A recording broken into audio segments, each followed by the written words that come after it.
नमस्ते दोस्तों, एनएसटीवी horror stories में आपका स्वागत है।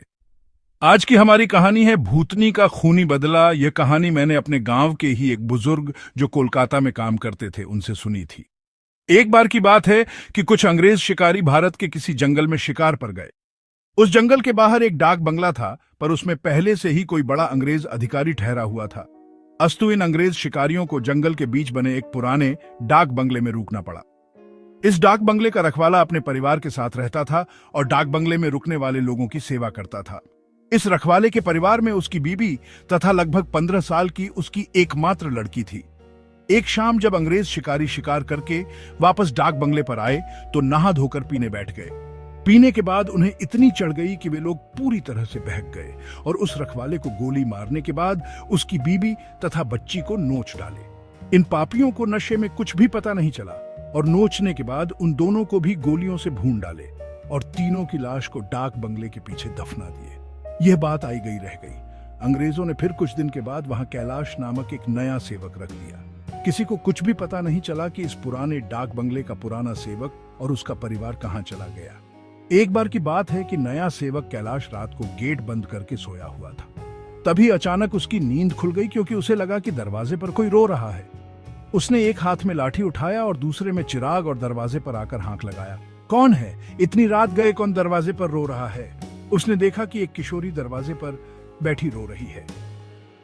कैलाश उस किशोरी के पास गया और उसके सिर पर हाथ रखते हुए कहा कि बेटी रो मत, अंदर चल। फिर उस किशोरी के अंदर आने पर कैलाश ने उसे पीने के लिए पानी आगे बढ़ाते हुए पूछा कि बेटी तुम कौन हो और इतनी रात को अकेले इस जंगल में क्यों भटक रही हो? कैलाश की इतनी बातें सुनते ही वह किशोरी और तेज फपक पड़ी। कुछ समय तक तेज तेज रोने के बाद वह थोड़ा शांत हुई और कैलाश को बताई कि वह इस डाक बंगले के पहले सेवक की पुत्री है। फिर उसने यह भी बताया कि कैसे 4-5 अंग्रेज शिकारियों ने उसके पिता को मार डाला और उसके बाद उसके तथा उसकी मां की आबरू को नोच डाला। फिर कैसे उसकी मां तथा उसको भी गोलियों से भूनने के बाद डाक बंगले के पीछे दफना दिया।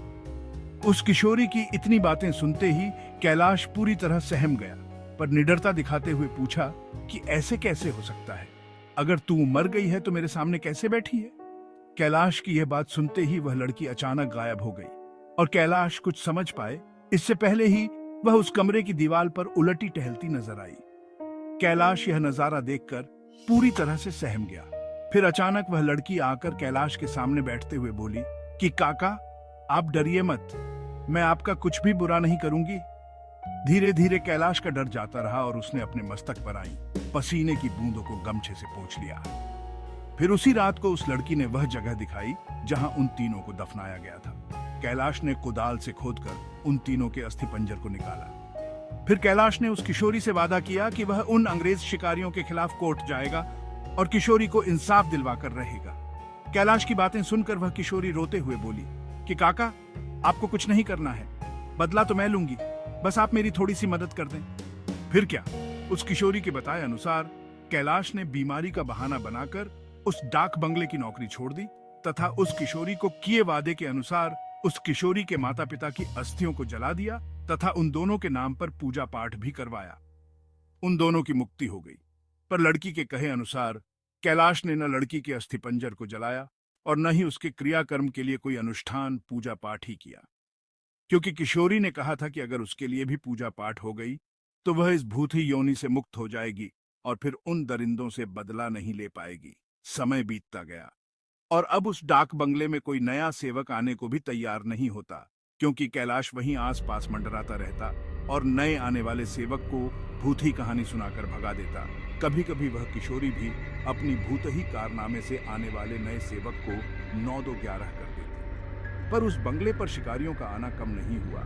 वे आते और खुद ही अपनी व्यवस्था करते, पर जो अब आता वह वापस नहीं जाता, क्योंकि उस डाक बंगले में ठहरने वाला हर अंग्रेज शिकारी उस लड़की का शिकार हो जाता। कभी कभी तो ऐसा होता कि वह लड़की किसी अंग्रेज शिकारी को अपने लटकों झटकों में फंसाकर उस डाक बंगले में लाती और रात को अपने असली रूप में आ जाती और डराकर उस अंग्रेज को मार डालती और उसका खून पी जाती। यह क्रम चलता रहा और उस डाक बंगले में मरने वाले अंग्रेज शिकारियों की मौत रहस्य ही बनी रही। अंग्रेज अधिकारियों के लाख कोशिश के बावजूद न हत्यारा पकड़ में आता और न ही मरने वाले अंग्रेज शिकारियों अधिकारियों के मौत का कारण पता चलता। धीरे धीरे यह खबर आसपास के क्षेत्रों में अंग्रेज शिकारियों आदि में फैल गई कि पुराने डाक बंगले में ठहरने वाले हर शिकारी की रात तो होती है, पर वह दूसरे दिन का सूरज नहीं देख पाता। 2-3 और वर्ष बीते और अब वह डाक बंगला खंडहर हो गया, क्योंकि अब किसी में भी हिम्मत नहीं थी कि वहां ठहरे। आखिर किसको अपनी जान की परवाह नहीं होती। पर वह किशोरी भूतनी जो अब युवती बन गई थी, उसी डाक बंगले में रहकर अपने हत्यारों का इंतजार करती। दिन में उधर आने जाने वाले लोगों को उसका एहसास होता, क्योंकि वह बराबर रोती रहती और किसी को दिखाई नहीं देती। एक बार की बात है कि वह युवा भूतनी उस जंगल में रह रहे एक युवा भूत तथा युवा भूतनी के संपर्क में आई। ये दोनों आदिवासी थे और जंगल में लकड़ी काटते समय किसी अंग्रेज शिकारी के शिकार बन गए थे। युवा भूतनी उन दोनों को लेकर शहर की ओर निकल गई। युवा भूतनी उन दोनों भूत भूतनी के साथ शहर में घूम घूम कर अपने हत्यारों की तलाश करती रही। 2-3 दिन की मेहनत के बाद ही वह अपने हत्यारों को पहचान गई। एक दिन वह शाम के समय खूबसूरत युवती बनकर उनमें से एक हत्यारे अंग्रेज शिकारी के घर पर उस अंग्रेज के सिवा कोई नहीं था। फिर उसने खूब लटके झटके दिखाए और उस अंग्रेज को अपनी सुंदरता में फंस लिया। रूप लुभावन हो तो अच्छे अच्छों को फंसते देख नहीं लगता। योजना के अनुसार वह दूसरे दिन ही उस अंग्रेज से फिर उसे पूरी तरह विश्वास में लेने के बाद एक दिन कही कि क्यों नहीं हम लोग शिकार पर चले। अंग्रेज ने कहा कि अच्छी बात है, मेरे कुछ मित्र शिकारी हैं, उन्हें भी लेकर चलते हैं। फिर क्या था, उस युवती भूतनी ने उस अंग्रेज से कहा कि मेरी एक और सहेली है, वह भी बहुत ही खूबसूरत है और शिकार पर जाना पसंद करेगी। फिर दूसरे दिन उस युवती भूतनी ने अपने साथ आए हुए दूसरी युवा भूतनी से उस अंग्रेज शिकारी को रोका। अब तो अंग्रेज पूरी तरह उस भूतनी के माया जाल भूत जाल में फंस चुका। एक दिन सुबह वह अपने उन्हीं पुराने दोस्तों के साथ जंगल की ओर निकल पड़ा। दिन भर शिकार करते रहे और खूब मौज मस्ती की। शाम होने को आई तो अंग्रेज शिकारियों ने कहा कि अब सूर्य ढलने लगा है, क्यों ना हम लोग वापस शहर लौट चलें। अंग्रेज की बात सुनकर उस युवा भूतनी ने कहा कि नाना, आज रात हम लोग यहीं ठहर कर जंगल का आनंद उठाते हैं। पर एक अंग्रेज शिकारी ने कहा कि हमने पहले से डाक बंगला तो बुक किया नहीं है, ठहरेंगे कहाँ। फिर क्या था, वह युवा भूतनी मुस्कुराई और बोली कि इसी जंगल में दूसरी ओर मेरे एक मित्र आदिवासी की कुटिया है, हम रात वहीं बिताएंगे और खूब मौज मस्ती करेंगे। अब हुआ यूं कि उस युवा भूतनी की योजना के अनुसार देखते ही देखते उसके मित्र युवा भूत ने एक मड़ई तैयार कर ली थी। उसमें ऐशो आराम की सारी चीजें भी ला दी थी। उन दोनों युवा भूतनी के साथ ये अंग्रेज उस मड़ई में पहुंचे। इन अंग्रेज शिकारियों को उस मड़ई की दशा देखकर अजीब लगा, क्योंकि उस मड़ई में महलों, बड़े बड़े होटलों जैसी व्यवस्था थी। रात को पार्टी शुरू हुई तथा साथ ही अंग्रेज अधिकारियों की सिट्टी पिट्टी गुम होना ही, क्योंकि पहले तो उन दो युवा भूतनी जो देखने में बहुत खूबसूरत लग रही थीं, अचानक बहुत ही डरावनी रूप बना ली। ऐसा रूप जिसे देखते ही अच्छे अच्छों की पैंट गीली हो जाए।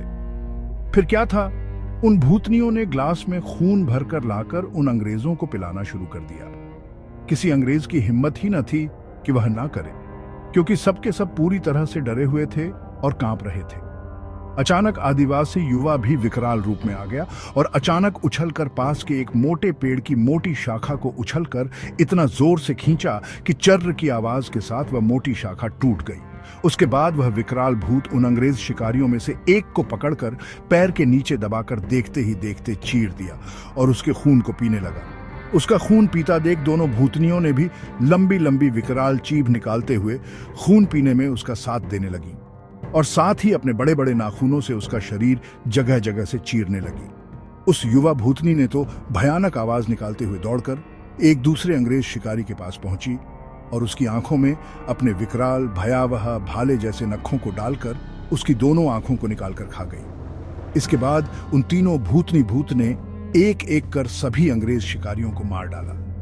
दूसरे दिन उन अंग्रेजों की खोज में गए अंग्रेज अधिकारियों को उनकी ऐसी विभत्स लाशें मिली जो देखने में बहुत ही भयावह लग रही थी। उनको ऐसे नोचा गया था कि लगता था कि यह किसी मनुष्य या जानवर का काम ही नहीं हो सकता। कैलाश को तो सब कुछ पता ही था, पर वह किसी को कुछ नहीं बताया। फिर एक दिन समय निकालकर गोपनीय रूप से कैलाश ने उस युवा भूतनी के कंकाल को भी जला दिया तथा उसकी मुक्ति के लिए एक पूजा करवा दी। उन लोगों के लिए जो अपनी शक्ति संबंधों का नाजायज फायदा उठाते हुए गलत कार्यों को अंजाम देते हैं और उन्हें लगता है कि कोई उनका बाल बांका भी नहीं कर सकता। हमेशा वैसा ही कार्य करें जैसा आप दूसरों से अपने तथा अपनों के प्रति चाहते हैं। जय बजरंगबली। इस कहानी में बस इतना ही। अगली कहानी के साथ मिलते हैं। अगर आपको वीडियो पसंद आया हो तो वीडियो को लाइक और चैनल को सब्सक्राइब करना न भूलें। धन्यवाद।